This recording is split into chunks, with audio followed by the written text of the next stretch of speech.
Do you think that, well, for those of you, do you think that people respected your culture, that they were interested in who you were as a person rather than just as a student? Yeah, they really were interested. When I wore my shalwar kameez, my own traditional dress, they were really asking about it, and some stereotypes of terrorists and stuff, but it was okay. We dealt with it in a normal way, and yeah, they accepted us. Like we just removed their misconceptions and stuff.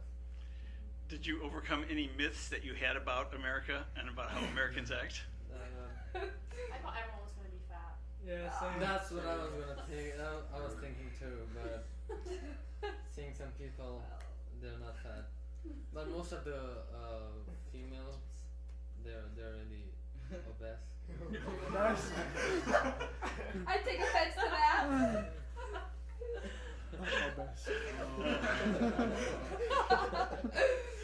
Is there anything that you can share that you went through together that is another memory that you'll forget, like something that was funny that happened that you could never replace?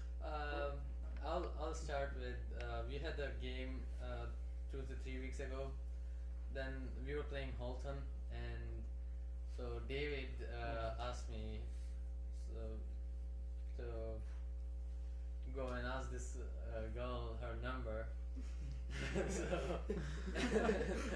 and I was like, I don't want to go with you, and he's like, no, you have to come. I can't just ask you by myself.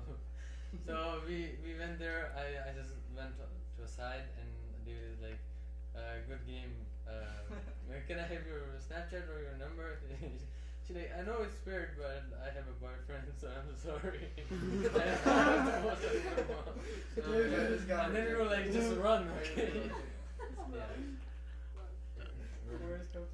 Any other anecdotes? I mean, those who are from here. Was there something that you learned about these guys, or CC, or anybody that you just, it was something new to you that maybe kind of inspired you?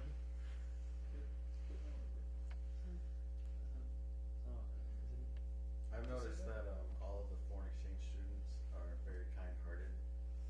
They respect everyone's like culture, and like they care for everyone, like their well-being and everything. They always ask if like they're okay, if you need anything, and they're in our country and they're asking us. But I thought that was pretty cool. You know how it is.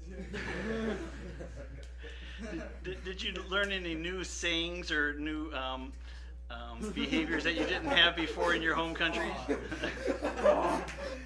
So I noticed a few things when I came here. There's a lot of people who say yup. You say thank you, they say yup, and you ask them for any assistance, they say yup. And then the other thing I realized was in our school we use the word pissy as something which is really cool or Pissy, like wicked. Yeah, it's wicked. You say pissy. And most of the time I use you know, and then say what I want to say. And also I've been listening to a Spanish song a lot and kind of learned some words, but I don't know the meaning though. And yeah, I know some swear word, but I don't know. Could you share? With Hayssam, you've told me that sometimes it's harder to translate what you're thinking in English, or translating from your language into English, because in your native tongue you speak faster. Yeah, Can you explain some of that? In my native tongue, I speak fluent, and I'm really perfect at it. When I speak English, I might have a slip of the tongue, and I'll translate like word to word. And I don't know, the other day I said the something, right? And in Arabic we put the before everything, almost everything. So that was like the exact translation of what you would say in Arabic. Yeah, and for me it's really hard to win an argument when it's in English. Because you have to translate it and then tell them and get him and stuff like that. But they always win because they're fluent in their language. And sometimes he speaks in Espanol, so you can do anything. And if it's in my language, then I'm gonna rock them all. Probably would. Yeah. Pepperoni. Oh yeah, the food. Food is hard.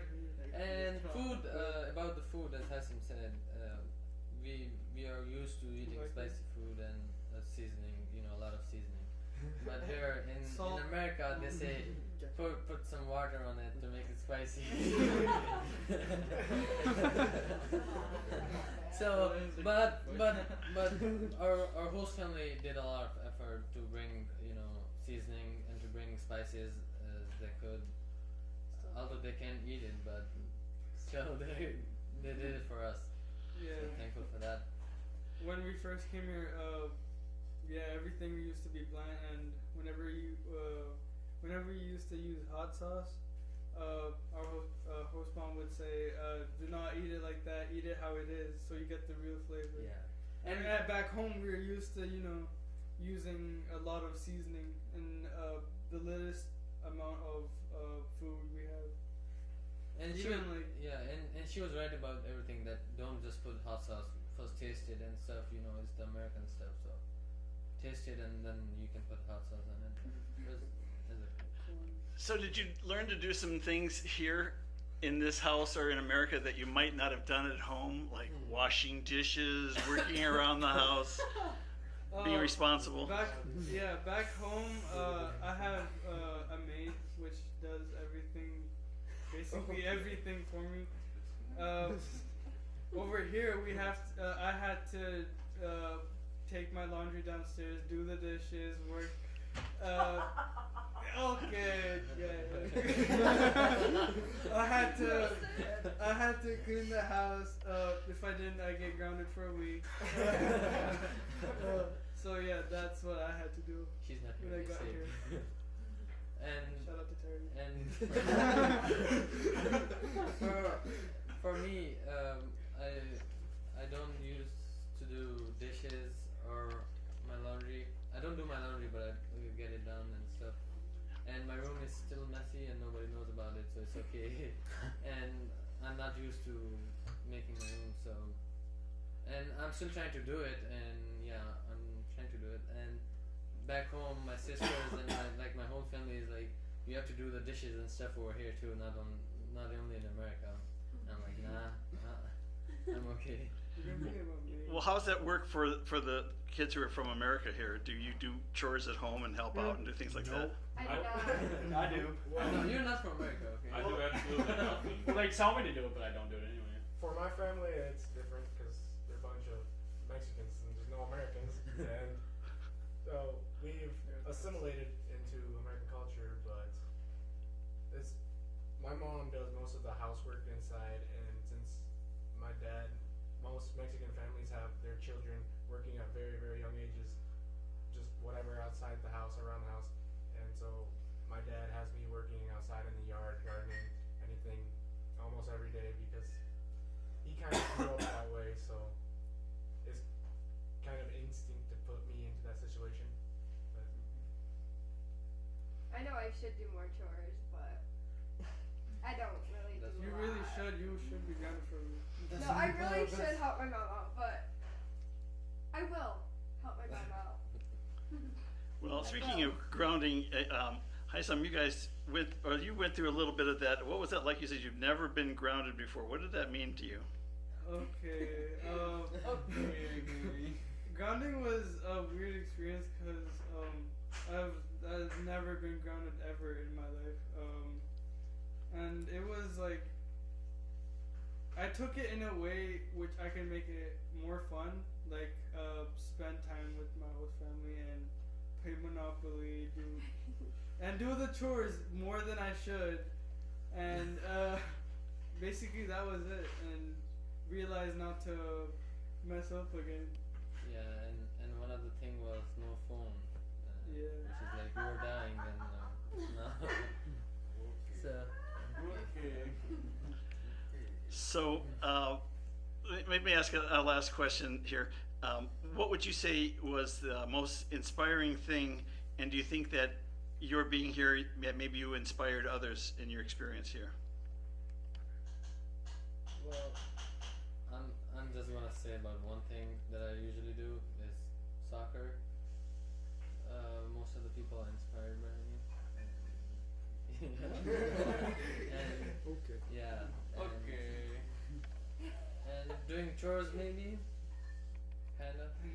Well, my That is- inspiration is my teachers from what they what they have done throughout their lives, and they've shared experiences what they've done in class. That inspires me to do more and give more effort to what I'm trying to achieve. It's like if I want to set out a goal, I have to follow through with it, not only achieve it and follow through, keep it going. That was one of the inspiration I got from my experience. I just got inspired to travel more because what I like the most about being an exchange student is to meet new people with different cultures and just getting to explore a completely different place. And I guess it's also really eye-opening because I've seen things differently now, and I also appreciate my family back home a lot more. Well, my inspiration here was the sports, like general, the soccer, trying to do weightlifting, yeah, I'm trying to be healthy. I lift more than Yeah. Any parting shots? Anything you want to say to just as a thank you or memory for being here? I love you guys. All of you. Yeah, same. I'm just gonna miss you guys. I hope everyone stays in touch through Yeah. their entire life. I wanna meet and- Joshua and David again and all these guys. Okay, one second. Yeah, keep in Yeah. touch, everyone, and Yeah. And if anyone Keep ever each wants to other come to together. Sweden, they can stay with me. Yeah. And to Buxton. Alright.